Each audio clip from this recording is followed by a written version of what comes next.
నమస్తే, welcome to SVT news. Bulletin ముందుగా headlines. తాత్కాలిక ఆనందం కోసం జీవితాలు నాశనం చేసుకోవద్దు. డ్రగ్స్ రహిత సమాజం కోసం పాటుపడదాం. యువతకు NTR పిలుపు. హజ్ యాత్ర దరఖాస్తుల గడువు పొడిగింపు. ఈ నెల 30 వరకు దరఖాస్తుల స్వీకరణ. రాష్ట్రంలో బీసీ కులగణన ప్రక్రియను వేగవంతం చేయాలి. ప్రభుత్వం అన్ని విధాలుగా సహకరిస్తుందని హామీ ఇచ్చిన ముఖ్యమంత్రి రేవంత్ రెడ్డి. మాదక ద్రవ్యాలకు అలవాటు పడి ఎంతో మంది తమ జీవితాలను చిన్నభిన్నం చేసుకుంటున్నారని టాలీవుడ్ ప్రముఖ నటుడు NTR ఆవేదన వ్యక్తం చేశారు. డ్రగ్స్ రహిత తెలంగాణపై తెలంగాణ యాంటీ నార్కోటిక్స్ బృందానికి సహకరిస్తూ NTR తన వంతు బాధ్యతగా ఎక్స్ వేదికగా ప్రత్యేక వీడియో విడుదల చేశారు. డ్రగ్స్ రహిత సమాజమే లక్ష్యంగా కృషి చేస్తున్న తెలంగాణ ప్రభుత్వానికి సహకరించాలని యువతను కోరారు. ఇక ఆయన విడుదల చేసిన వీడియోలో NTR మాట్లాడుతూ తాత్కాలిక ఆనందం కోసమో, క్షణికమైన ఒత్తిడి నుంచి బయటపడేందుకు లేదంటే స్నేహితుల ప్రభావం వలన స్టైల్ కోసమో కొందరు మాదక ద్రవ్యాలకు ఆకర్షితులవుతుండడం బాధాకరమని పేర్కొన్నారు. జీవితం చాలా విలువైందని, డ్రగ్స్ రహిత సమాజమే లక్ష్యంగా కృషి చేస్తున్న తెలంగాణ ప్రభుత్వంతో భాగస్వాములు కావాలని కోరారు. ఎవరైనా డ్రగ్స్ విక్రయిస్తున్నా, కొనుగోలు చేస్తున్నా, వాడుతున్నా వెంటనే యాంటీ నార్కోటిక్స్ బ్యూరోకు సమాచారం అందించాలని NTR కోరారు. దేశ భవిష్యత్తు యువత చేతిలోనే ఉందని జూనియర్ NTR పేర్కొన్నారు. మన దేశ భవిష్యత్తు మన యువత చేతుల్లోనే ఉంది. కానీ కొంతమంది తాత్కాలిక ఆనందం కోసము, క్షణికమైన ఒత్తిడి నుండి బయటపడటం కోసము, సహచరుల ప్రభావం వలన స్టైలను, మాదక ద్రవ్యాల పట్ల ఆకర్షితులు కావటం చాలా బాధాకరం. జీవితం అన్నిటికంటే విలువైనది. రండి, నాతో చేతులు కలపండి. డ్రగ్స్ రహిత సమాజమే లక్ష్యంగా కొనసాగుతున్న తెలంగాణ ప్రభుత్వ సంకల్పంలో భాగస్వాములు అవ్వండి. మీకు తెలిసి ఎవరైనా డ్రగ్స్ అమ్మటం కానీ, కొనటం కానీ, వినియోగించటం కానీ చేస్తున్నట్లయితే వెంటనే Telangana anti narcotics bureau phone number 8712671111కి ఫోన్ చేసి సమాచారం అందించండి.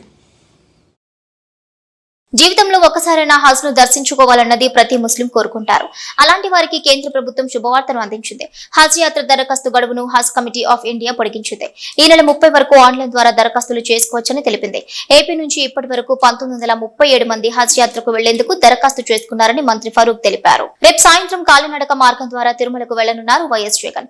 కల్తీ నెయ్యిని లడ్డు తయారీకి వినియోగించారంటూ చంద్రబాబు నిరాధార ఆరోపణలు చేశారని, రాజకీయ లబ్ధి కోసం చంద్రబాబు ఎంతకైనా తెగిస్తారని ఇదివరకే జగన్ చంద్రబాబుపై ఫైర్ అయిన విషయం తెలిసిందే. ఇక ఈ విషయమై ఇప్పటికే జగన్ ప్రధానికి లేఖ రాసిన విషయం కూడా తెలిసిందే. ఇక వెంకటేశ్వర స్వామి వైభవాన్ని, టీటీడీ పేరు ప్రఖ్యాతులను, వెంకటేశ్వర స్వామి ప్రసాదమైన లడ్డు పవిత్రతను కేవలం రాజకీయ లబ్ధి కోసం కావాలని అబద్దాలాడి జంతువుల కొవ్వుతో కల్తీ జరిగినట్లుగా ప్రచారం చేస్తున్నారని విచారం వ్యక్తం చేశారు.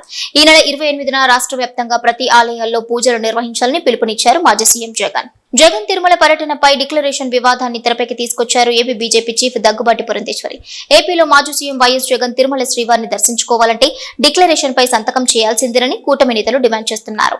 అన్ని మతస్థులు ఎవరైనా శ్రీవారిని దర్శించుకోవాలంటే డిక్లరేషన్ ఫారం పై సంతకాలు చేసే సాంప్రదాయం ఉంది తిరుమలలో. ఇక వెంకటేశ్వర స్వామిపై తమకు నమ్మకం, గౌరవం ఉందని దర్శనానికి అనుమతించాలని అందులో సంతకం చేయాలన్నారు. జగన్మోహన్ రెడ్డి గారు తిరుమలకి కాలినడికన ప్రయాణం అనే ఒక కొత్త నాటకాన్ని మొదలుపెట్టారు.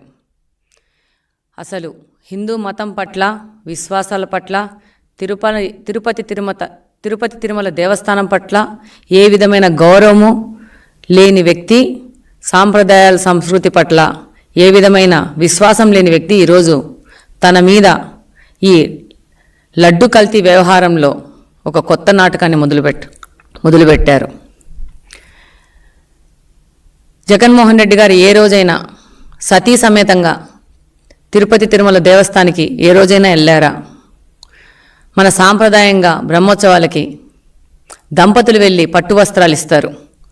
ఆ విధంగా ఏ రోజైనా తన సతీమణిని తీసుకెళ్ళి పట్టు వస్త్రాలు ఏ రోజైనా ఆయన సమర్పించుకున్నారా? ఆయన వేరే మతాన్ని విశ్వసిస్తారు కాబట్టి తిరుమలకి వెళ్ళినప్పుడు ఏ రోజైనా నేను హిందూ మతాన్ని గౌరవిస్తాను అనే డిక్లరేషన్ ఏ నోటైనా ఇచ్చారా? మీరందరూ చూస్తుంటారు. అబ్దుల్ కలాం గారు కానీ వేరే వాళ్ళు ఏ అన్యమతస్థులు తిరుపతి తిరుమల దేవస్థానానికి వెళ్ళినప్పుడు డెఫినెట్గా అట్లా డిక్లరేషన్ ఇచ్చాలి, దర్శనం చేసుకుంటారు. ఈయన ఏ రోజైనా ఈ డిక్లరేషన్ ఇచ్చారా? పవిత్రమైన తిరుమల తిరుపతి దేవస్థానం యొక్క లడ్డూను అపవిత్రం చేసి దానివల్ల వస్తున్న నష్టాన్ని భర్తీ చేసుకోవడానికి కొత్త కొత్త నాటకాలు మొదలుపెట్టారు.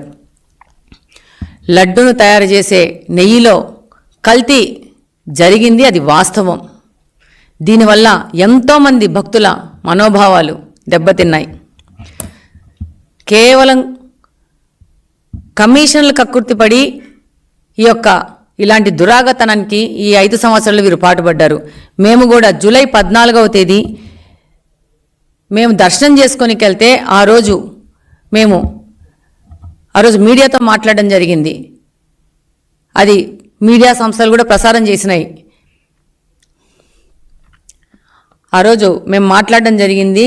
వీటన్నిటిని మారుస్తారని కోరుకుంటున్నాను. లడ్డు నాణ్యత పెంచడానికి ఆ రోజు తిరుమల తిరుపతి దేవస్థానంలో దర్శనం అయిపోయినాక ప్రసాదాలు ఇస్తారు. దాని క్వాలిటీ ఎంత దిగజారిందంటే అధికారులకు కూడా ఇప్పుడే చెప్పి రావడం జరిగింది. వాళ్ళు అంటారు మేము ఆర్గానిక్ ప్రోడక్ట్ వాడుతున్నామని చెప్పేసి. ఈ యొక్క ప్రసాదాలు ఒక క్వాలిటీతో భక్తులకు అందించాలని చెప్పేసి వాళ్ళకి లెటర్ రాస్తాము. అలాగనే వాళ్ళకి మీ ద్వారా కూడా విన్నవించుకుంటున్నాము. వాళ్ళు తప్పకుండా ఈ విషయాన్ని గమనించి వీటన్నిటిని మారుస్తారని కోరుకుంటున్నాను. ఈ రోజు ఈ విషయం బయటకు వచ్చింది, కానీ ఇది జూలై 14th మేము దర్శనానికి వెళ్ళినప్పుడే తిరుపతి లడ్డు క్వాలిటీ తగ్గింది, దాని మీద చర్యలు తీసుకోండి అని చెప్పేసి సంబంధిత అధికారులకి ఒక విజ్ఞప్తి చేసుకొని రావడం జరిగింది.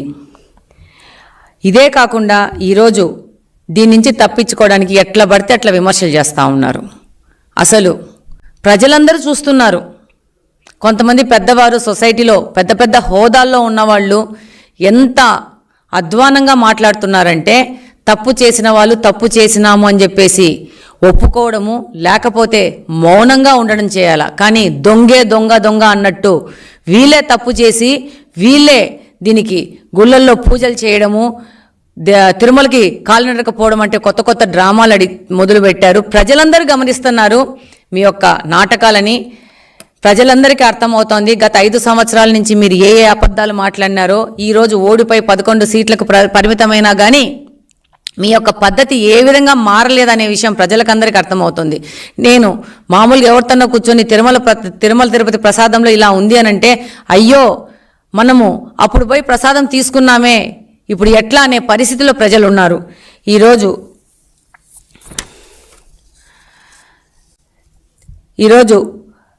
ఈ ప్రక్షాళన చేస్తున్నామని చెప్పేసి చంద్రబాబు నాయుడు గారి పాలనలో ఏదో జరిగింది, అందుకని పూజలు చేస్తున్నాం, ప్రక్షాళన చేస్తున్నామని అంటున్నారు. ప్రజలు దీన్ని చూసి నవ్వుతున్నారు. ఈరోజు ప్రక్షాళన చేస్తామని చేస్తున్నారు కదా, మీ యొక్క భార్యని ఏ రోజైనా కానీ మీరు తిరుమల దేవస్థానానికి తీసుకెళ్లారా? ఈరోజు కాలినడక మీద మీరు తిరుమలకి వెళ్తున్నాం అంటున్నారు. ఇప్పుడు మొదటిసారి మీరు తిరుమలకి వెళ్తున్నారా కాలినడకనా? ఇంతకుముందు ఎప్పుడైనా వెళ్ళారా? లేకపోతే ఈ యొక్క అపవాదు నుంచి తప్పించుకోవడానికి ఈ నడక అనే కొత్త నాటకాన్ని మీరు మొదలు పెడుతున్నారా అనేది మేము ఈ సందర్భంగా మిమ్మల్ని ప్రశ్నిస్తున్నాం. ఈరోజు ఈ వైసీపీ వాళ్ళు తిరుమల దేవస్థానాన్ని ఒక ఏటీఎం లాగా మార్చేసుకున్నారు. ఏ రోజు కానీ హిందూ సాంప్రదాయాలకు సంబంధించిన పూజలు చేయని జగన్మోహన్ రెడ్డి గారు టీడీపీ హయాంలో పాపాలకు ప్రక్షాళన అని చెప్పేసి దేవాలయాల్లో పూజలంటూ ఒక కొత్త నాటకాన్ని మొదలుపెట్టడము, ఈ యొక్క కల్తీ నెయ్యి ఒక కర్త కర్మ క్రియ వైసీపీకి సంబంధించిన నాయకులు, దాని నాయకుడు జగన్మోహన్ రెడ్డి గారు అనేది ప్రతి ఒక్కరికి తెలుసు.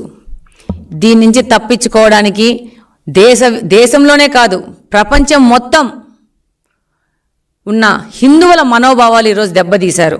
దాని నుంచి తప్పించుకోవడానికి వీళ్ళు కొత్త నాటకం మొదలు పెట్టడం జరిగింది.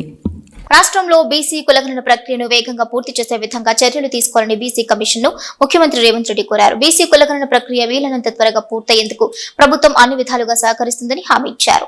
పీసీసీ అధ్యక్షులు MLC Mahesh Kumar Goud, BC commission chairman G Niranjan, సభ్యులు రాపోలు జయప్రకాష్, తిరుమలగిరి సురేందర్, బాలలక్ష్మి సచివాలయంలో ముఖ్యమంత్రితో కలిసి బీసీ కులగణనకు అనుసరించాల్సిన విధి విధానాలపై చర్చించారు. కులగణన ప్రక్రియ విషయంలో సమగ్రంగా అధ్యయనం చేయాలని, అవసరమైతే ఇతర రాష్ట్రాల్లో అనుసరిస్తున్న విధానాలను పరిశీలించాలని సీఎం కమిషన్ కు సూచించారు. విశాఖపట్నంలోని సింహాచలంలో వేయించేసి ఉన్న శ్రీ వరాహలక్ష్మి నరసింహస్వామి వారిని రాష్ట్ర విద్య, ఐటీ శాఖల మంత్రి నారా లోకేష్ నేటి ఉదయం దర్శించుకున్నారు. ఆలయానికి చేరుకున్న మంత్రి లోకేష్ కు ఆలయ అధికారులు స్వాగతం పలికారు.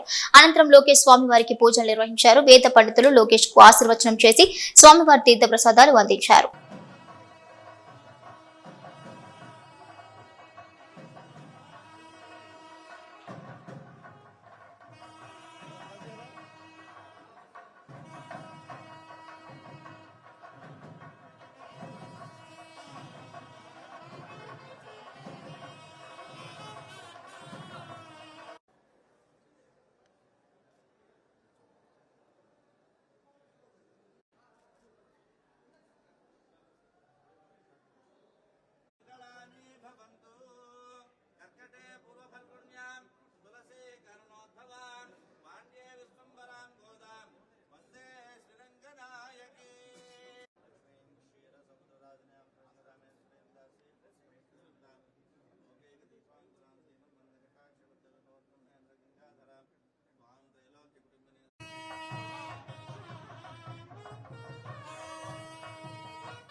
భూనీళయోస్థితం వందే వరాహలుహరిం శేఖరం సింహభూభుతః.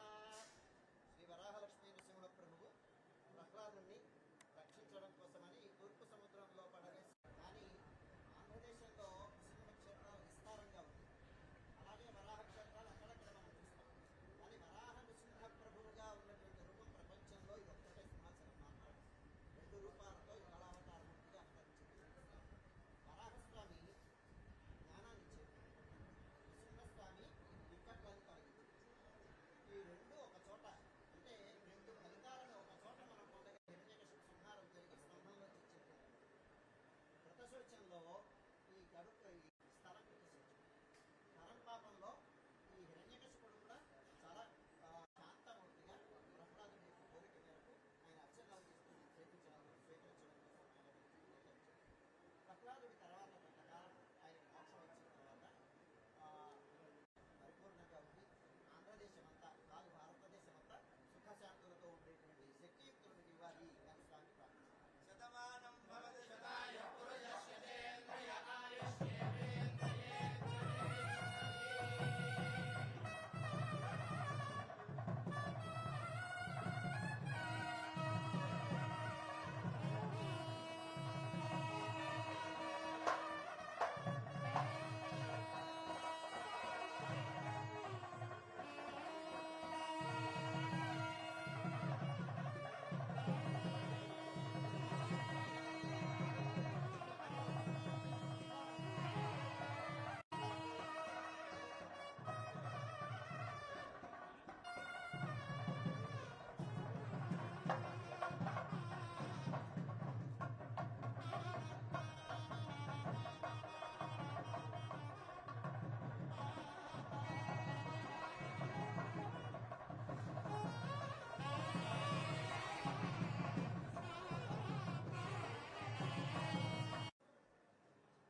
అమెరికా పర్యటనలో బిజీగా గడుపుతున్నారు deputy CM Bhatti Vikramarka. Nevada, Arizona పర్యటనలో భాగంగా హువార్ డ్యామ్ ను సందర్శించారు తెలంగాణ ఉప ముఖ్యమంత్రి భట్టి విక్రమార్క. లాస్ వెగాస్ లో మైనింగ్ ఎగ్జిబిషన్ లోని ఆధునిక యంత్ర పరికరాలను పరిశీలించారు. ఇక సంబంధిత కంపెనీ ప్రతినిధులతో చర్చించారు భట్టి. విశాఖ ఉక్కు ప్రైవేటీకరణకు వ్యతిరేకం, మేం మొదటి నుండి వ్యతిరేకమన్నారు నారా లోకేష్. గత ప్రభుత్వం విశాఖ ఉక్కు పరిశ్రమను గాలికి వదిలేసిందని అన్నారు. మైనింగ్ రద్దు చేశారని, వారికి కావాల్సిన రాయితీలు ఇవ్వలేదన్నారు. చంద్రబాబు కేంద్ర పెద్దలతో మాట్లాడారని, విశాఖ ఉక్కు ప్రైవేటీకరణపై అసలు చర్చే లేదన్నారు. వైసీపీ కావాలని దుష్ప్రచారం చేస్తోందని లోకేష్ అన్నారు. కేంద్రం ఇటీవలే 500 కోట్ల గ్రాంట్ కూడా ఇచ్చింది. వైసీపీ 5 ఏళ్ల పాలనలో స్టీల్ ప్లాంట్ కోసం ₹1 కూడా రాలేదని గుర్తు చేశారు. విశాఖ ఉక్కు ప్రైవేటీకరణ జరగకూడదని పెద్ద ఎత్తున గతంలో మాట్లాడింది లోకేష్. ఇది నేను పాదయాత్ర ప్రారంభించి ముందర కూడా నేను మాట్లాడా. గత ప్రభుత్వం ఈనాడు విశాఖ ఉక్కు గురించి పట్టించుకోలే. వాళ్ళకి కావాల్సిన ఇన్సెంటివ్స్ ఈనాడు గత ప్రభుత్వం ఇవ్వలే. మేము మాట్లాడుతున్నాం. మైనింగ్ కూడా క్యాన్సిల్ చేశారు. చంద్రబాబు నాయుడు గారు స్వయంగా కేంద్రంలో ఆర్థిక శాఖ మంత్రి గారితో మాట్లాడారు, స్టీల్ మంత్రి గారితో మాట్లాడారు. ఎంపీలందరూ కూడా స్టీల్ మినిస్టర్ దగ్గరికి వెళ్ళారు. చర్చలు జరుపుతున్నారు. అసలు ప్రైవేటీకరణ అన్న పేరు డిస్కషనే లేదు. కానీ రోజు ట్వీట్లు పెడతారు వైకాపాలు. అదేంటో నాకు అర్థం అవ్వదు. అరే వాళ్ళకి ఇంకా బుద్ధి రాలా. విశాఖ ప్రజలు ఇంత తీర్పు వచ్చినా ఎందుకు దుష్ప్రచారం చేస్తున్నారు? ఎవరైనా మాట్లాడారా ప్రైవేటీకరణ గురించి? ఎప్పుడైనా ఎవరైనా చెప్పారా? మా రాష్ట్ర అధ్యక్షుల వారు పల్లా శ్రీనివాస్ గారు చాలా స్పష్టంగా విశాఖ ఉక్కుని ప్రైవేటీకరణ జరగనీయము అని చెప్పారు. మళ్ళీ ఎందుకు వాళ్ళు దుష్ప్రచారం చేస్తున్నారు? దయచేసి ఈ ప్రశ్న వాళ్ళని అడగండి. నేను జగన్మోహన్ రెడ్డి గారు ఎప్పుడైనా దొరికితే ఒక్క నిమిషం, జగన్మోహన్ రెడ్డి గారు ఎప్పుడైనా దొరికితే ఆయన కూడా అడగండి మీరు. ఏంటమ్మా? అక్టోబర్ 2న ప్రజా ఉద్యమానికి ప్రజా సంఘాలు పిలుపునిస్తుంది. అంటే గవర్నమెంట్ నుంచి ఒక ఇన్సూరెన్స్ అనేది ఆల్రెడీ చంద్రబాబు నాయుడు గారే ఇన్సూరెన్స్ ఇచ్చారండి. ప్రతి ప్రెస్ మీట్లో చంద్రబాబు నాయుడు గారే అంటే గౌరవ ముఖ్యమంత్రి గారు చాలా స్పష్టంగా విశాఖ ఉక్కుని మేము ప్రైవేటీకరణ జరగనీయము అని చెప్పారు. ఇంకేం ఇన్సూరెన్స్ కావాలి? మళ్ళీ 500 కోట్లు కేంద్ర ప్రభుత్వం చంద్రబాబు నాయుడు గారు మాట్లాడిన తర్వాత కేంద్ర ప్రభుత్వం 500 కోట్లు గ్రాంట్ ఇచ్చారు. ఇంకా చేయాలి. గత 5 ఏళ్ళలో ₹1 రాలా. మేము అన్నీ చేస్తున్నాం, ఇంకా చేస్తాం, దాంట్లో డౌట్ లేదు. తిరుమల తిరుపతి శ్రీ వెంకటేశ్వర స్వామి ప్రసాదంలో జంతువుల యొక్క కొవ్వు కలిసిందని, అలాంటి కల్తీ జరిగిన లడ్డులను భక్తులకు అందించారంటూ అసత్య ప్రచారాలు చేస్తూ తిరుమల తిరుపతి పవిత్రతను భంగపరిచే విధంగా రాజకీయ లబ్ధి కోసం చంద్రబాబు నాయుడు వాడుకున్నారని ఆరోపించారు మాజీ మంత్రి పేర్ని నాని. ముఖ్యమంత్రి హోదాలో ఉంటూ చంద్రబాబు బాధ్యతారహితంగా మాట్లాడుతున్నారన్నారు. తిరుమల తిరుపతి శ్రీ వెంకటేశ్వర స్వామి వారి ప్రసాదమైనటువంటి లడ్డూ తయారీలో ఉపయోగించేటువంటి ఆవు నెయ్యిలో జంతువుల యొక్క కొవ్వు కలిసిందని, అటువంటి జంతువుల యొక్క కొవ్వు అవశేషాలున్నటువంటి నేతితో తయారు చేసిన ప్రసాదాలను భక్తులకు పంచేశారని చెప్పని తప్పుడు ప్రచారం ద్వారా రాజకీయ లబ్ధి కోసం సాక్షాత్తు కలియుగ దైవమైనటువంటి శ్రీ వెంకటేశ్వర స్వామి వారి ఆలయ మహత్యాన్ని, తిరుమల తిరుపతి దేవస్థాన పవిత్రతను, తిరుమల తిరుపతి వెంకటేశ్వర స్వామి వారి నైవేద్యమైనటువంటి లడ్డూ ప్రసాదాన్ని కూడా దుర్మార్గంగా రాజకీయాలకి వాడుకుంటూ ఒక పవిత్ర దేవాలయాన్ని,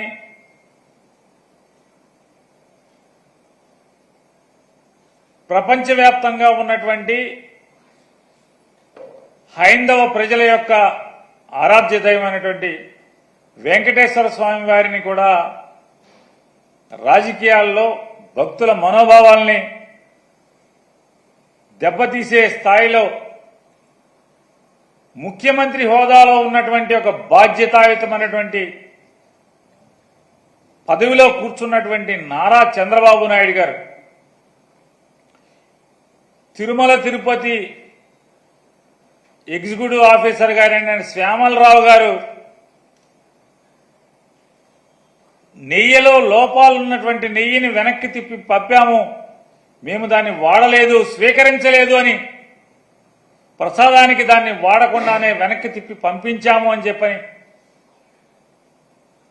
అలాగే తిరుపతిలో ల్యాబ్ ఉంది, ల్యాబ్లో మేము పరీక్ష చేసి అటువంటి నెయ్యిని వెనక్కి పంపించాము, వాడలేదని చెప్పని ఈవో చెప్తున్నప్పటికీ కూడా దుర్మార్గంగా నారా చంద్రబాబు నాయుడు గారు దీంట్లో జంతువు కొవ్వు కలిసిందని, అలాగే వారి కుమారుడైన నారా లోకేష్ నాయుడు గారు మరొక అబద్ధాలు ఆడటంలో, అసత్యం ఆడటంలో మరొక 10 అడుగులు ముందుకేసి పంది కొవ్వు కలిసిందని చెప్పని ప్రసాదంలో నారా లోకేష్ మాట్లాడుతూ, అలాగే వెనకటికి పెద్దలు చెప్పిన సామెతగా దున్నపోతు ఈనిందేనే ఎవడో చెప్తే దూడను కట్టేయమని చెప్పని ఇంకొకటి దూడను కట్టేయడానికి పరిగెత్తిన చందాన ఈ తండ్రి కొడుకుల యొక్క దుర్మార్గపు మాటలని, దున్నపోతు ఈంతే దూడ కట్టేయడానికి ఎవడో పరిగెత్తినట్టుగా పవన్ కళ్యాణ్ గారు